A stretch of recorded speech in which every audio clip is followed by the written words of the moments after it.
নেতৃত্বাধীন বাংলাদেশের অন্তর্বর্তী সরকারের সঙ্গে কাজ করার আগ্রহ পুনর্ব্যক্ত করেছে আমেরিকা। ওয়াশিংটন জানিয়েছে বাংলাদেশের নতুন সরকারের সঙ্গে তারা কাজ করতে প্রস্তুত ও আগ্রহী। একই সঙ্গে বাংলাদেশে গণ অভ্যুত্থানের সঙ্গে আমেরিকার সম্পৃক্ততার যে অভিযোগ উঠেছে তা নাকচ করে দিয়েছে আমেরিকার প্রেসিডেন্ট জো বাইডেনের প্রশাসন।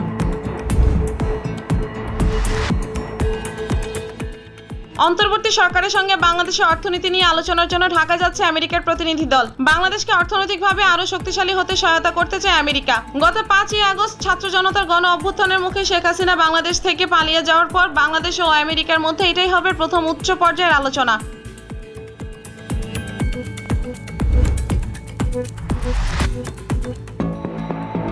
ঢাকায় রাজধানী সায়েন্স ল্যাবরেটরি এলাকায় ঢাকা কলেজ ও আইডিয়াল কলেজের শিক্ষার্থীদের মধ্যে সংঘর্ষের ঘটনায় অন্তত 18 জন আহত হয়। বেলা 1টার দিকে কথা কাটাকাটির জেরে ঢাকা কলেজ ও আইডিয়াল কলেজের শিক্ষার্থীদের মধ্যে সংঘর্ষের ঘটনা ঘটে। সংঘর্ষের এক পর্যায়ে সেনা সদস্যরা এসে পরিস্থিতি নিয়ন্ত্রণের চেষ্টা করেন।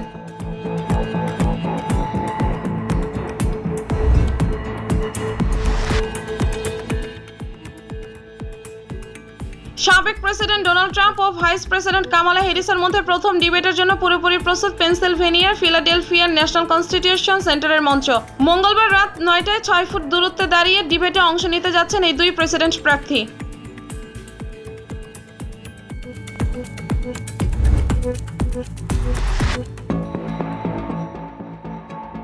ডোনাল্ড ট্রাম্পের সঙ্গে প্রথম প্রেসিডেন্সিয়াল ডিবেটে মুখোমুখি হতে যাচ্ছেন কামালা হ্যারিস। ডিবেটের প্রাক্কালে নিজের মধ্যপন্থী নীতির কথা জানিয়েছেন কামালা।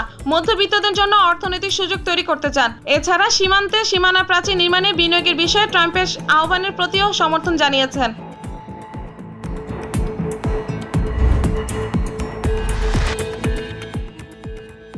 ক্যালিফোর্নিয়ার সেন্ট বার্নার্ডিনো কাউন্টিতে দাবানল ছড়িয়ে পড়ায় জরুরি অবস্থা জারি করা হয়েছে। স্থানীয়দের নিরাপদে সরে যাওয়ার নির্দেশ দিয়েছে কর্তৃপক্ষ।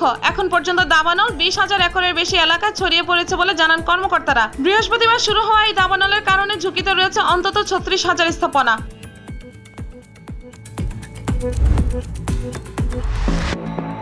এক সপ্তাহের বেশি সময় বন্দুকযুক্ত ড্রোন ও রকেট হামলার পর এবার ভারতের মণিপুর রাজ্যের 3টি জেলায় কারফিউ জারি করেছে রাজ্য সরকার। পাশাপাশি গোটা রাজ্যের ইন্টারনেট পরিষেবা বন্ধ করে দেওয়া হয়েছে। রাজ্য প্রশাসন জানিয়েছে আইন শৃঙ্খলা পরিস্থিতি পরিবর্তনের কারণে মঙ্গলবার সকাল 11টা থেকে ইম্ফল পূর্ব ও পশ্চিম ও থৈবাল জেলায় কারফিউ জারি করা হয়েছে।